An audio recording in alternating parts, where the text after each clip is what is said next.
Hey guys, we have some great tips for you on using Zoom. It's something that we're really trying to stretch across our whole church, and we want everyone to be connected and involved. Zoom's a great tool that we are utilizing to help fill in some of the small group time while we're quarantined and until things get back to normal. We want to just run through some quick tips here to help you get the best experiences you can get, and we're hoping that these will help our groups grow and be more productive and faithful.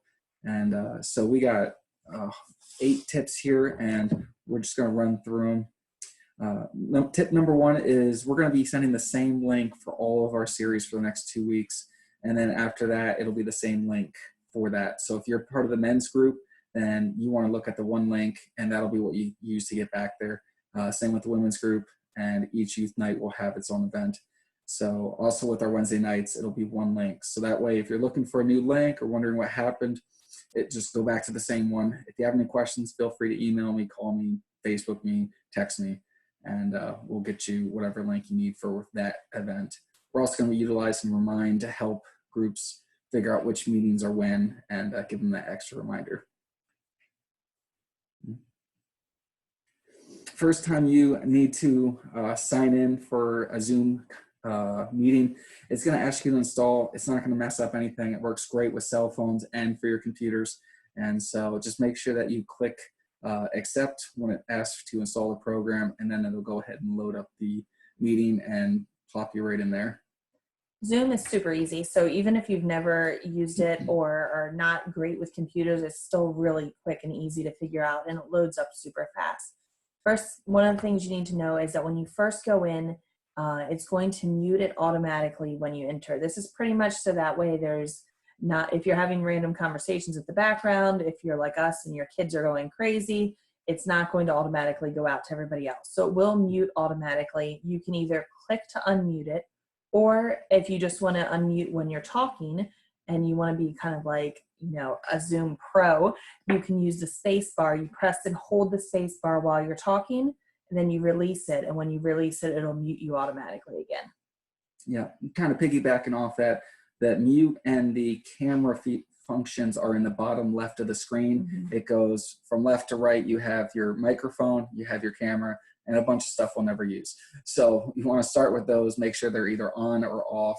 If you're struggling to have anyone see you, or if you don't want to have somebody see you, feel free to hit those buttons, and that'll help.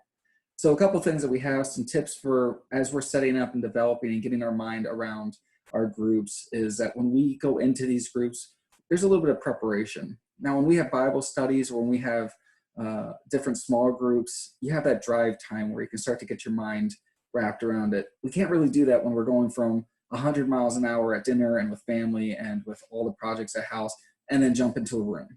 It's just, there's not enough time there to switch. So here's a couple suggestions that you can use to help get your mind ready for the for getting into these Bible studies and getting the most out of them.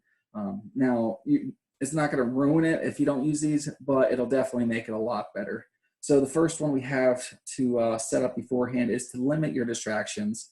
So that means, now a lot of us have families, we have pets. I have a cat that is just got serious mental problems, and so it's hard to limit some of those distractions. But if there's anything that you can take care of beforehand to help limit those, and maybe it's just telling the other family members, hey, I'm going to be jumping into my Bible study with my church. I just need an hour's time without any distractions. Or maybe it's making sure you take the dog out beforehand, or feeding the animals, or whatever it is. Just try to limit those distractions. And people are really cool about those things. They know what's important to you, so they respect that. Another one is to sit in front of the camera, because we want to be able to see you. Plus, we're using the microphone and the camera. So if you're sitting way back here, the sound is way different. So we want to be in front of the camera without... About 2 feet is the best kind of distance. And but we also don't want to be looking up your nose. So that's, angle it accordingly, not like awkwardly. Mm-hmm. Yeah, so there's a lot of different things with that. And you'll have some time as you get into the room to try to figure out the right angle for that. But as we get better, we'll figure out what works for us. You want to make sure you have your Bible and your journal ready. Have a pen ready. Be ready for Bible study, just like you would come if you were coming in person. have all the tools that you need rather than having to run off mid Bible study to go and get them. Another thing you want to do is you want to try to look for good lighting. I know some of our houses can be difficult to try to find that good lighting, but a good trick is to make sure that you have light behind the computer or behind wherever you're filming yourself from, and that will give good light onto you rather than a lot of light behind you. You have a lot of light behind you. If you're sitting in front of a bright window, what's going to happen on the screen is you are going to look dark. So you want to reverse that, put the light behind the camera.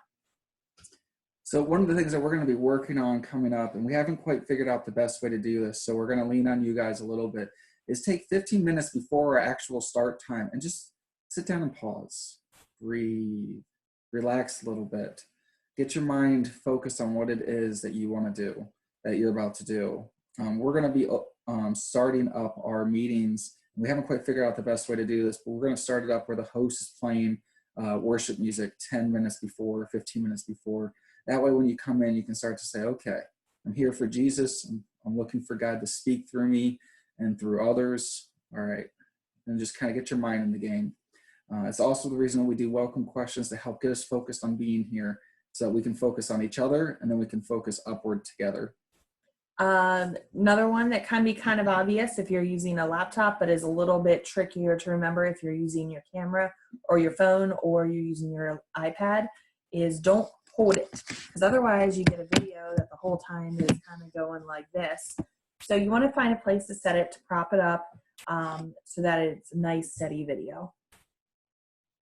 Oh, we talked about that one already. Another one is it's okay if you need to move around with your camera a little bit, if you need to go in the other room, maybe change rooms to a quieter area or something, but don't take it in the bathroom with you. It's just gross. Nobody wants to hear that or see that or any of that.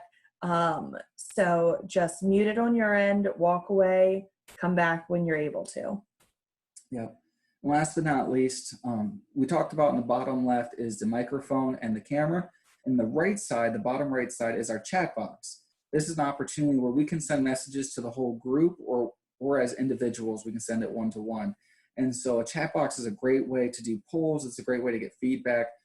Some of our questions when we're doing discussions can be thrown in there just so in case we get a little off subject or we run down a rabbit hole, we can go back to those questions and say, okay, that's right, we're talking about Moses, not ballerinas that like to ice skate with purple elephants. So that chat box is a great way to do that. Also, if we're looking to do polls or games down the road, the chat box is a great way to get everyone's feedback in a certain direction. So use that chat box. It's a great way to connect with each other too. Maybe somebody said something that you really agree with, and instead of shouting, amen, you can just type it in there. And that way it doesn't throw people's verbiage off and they can keep going. And so there's also a couple other cool things about, like, you can raise a hand or you can do a thumbs up there, but one step at a time. We want to make this sweet, easy, simple, but we also want to utilize it for the best of everybody else. Mm-hmm. So we hope that you guys enjoyed these tips, that they'll be helpful as you move forward. And it's a different world, and there's a lot of great tools we have out there to continue to be the church together, to encourage each other, mm-hmm. to grow in our faith. And there's so many circumstances throughout these past couple of weeks that have challenged us. And this weekend's going to be a great time.